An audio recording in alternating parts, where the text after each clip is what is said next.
What is an industry secret that you know?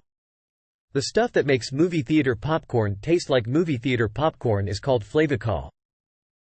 It's a salt-like additive that you can buy yourself and add to your popcorn at home. A carton lasts forever because you only need like a teaspoon of Flavicol per cup of kernels, and it's indistinguishable from the popcorn you get at the movies.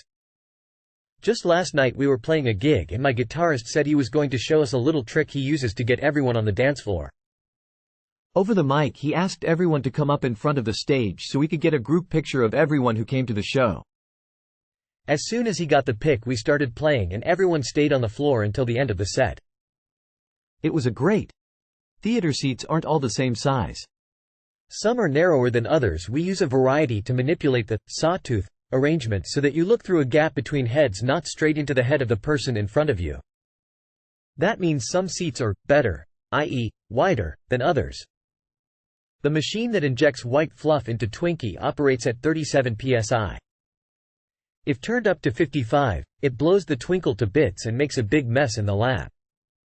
Most fitness models, coachers and influencers are using anabolic steroids or did it once at least, and among competitive bodybuilders everyone does it, but almost no one admits it. When you're buying a higher-end refrigerator, you're basically only paying for fancier doors. Most of the inner workings are the same, just a different door configuration. I used to work in the appliance industry. Used to screen resumes for small companies. Job requirements are more of a wish list situation. Never let some unchecked boxes deter you from applying. You have no idea what the applicant pool is like. The biggest boon, especially at small companies, is someone who legitimately cares. Healthcare IT is held together with duct tape and twine. Related, pay attention to the treatment release forms. Your health data is being sent everywhere and there's not shit you can do about it. No sign, no treatment. Edit. Apparently it is possible to opt out of your state's health information exchange, but it must be done with the exchange itself. The process varies by state and can be painful. I was told during my driver training for a public bus company, if a car pulls out in front of you, causing you to slam the brakes, hit it. Let the passengers claim insurance from the car driver.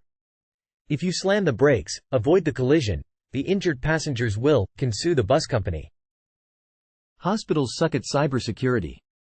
In the restaurant industry, the secret is that the special sauce is often just a clever blend of the same condiments you have in your fridge: mayo, ketchup, and a dash of mystery. The military typically disposes of old vehicles by parking it somewhere on a large base, and abandoning it. Sometimes they use them as training targets.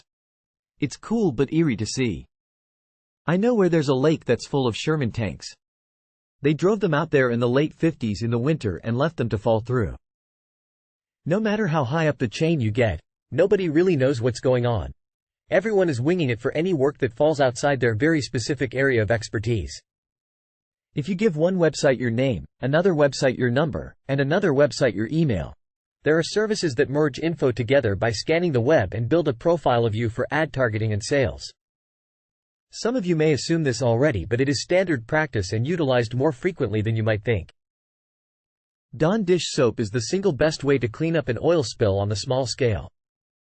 The US government went to great lengths to try and make their own cheaper in-house equivalent of Dawn for cleaning up oil, but they found that they couldn't make it better or cheaper than Dawn already did, so they just buy Dawn.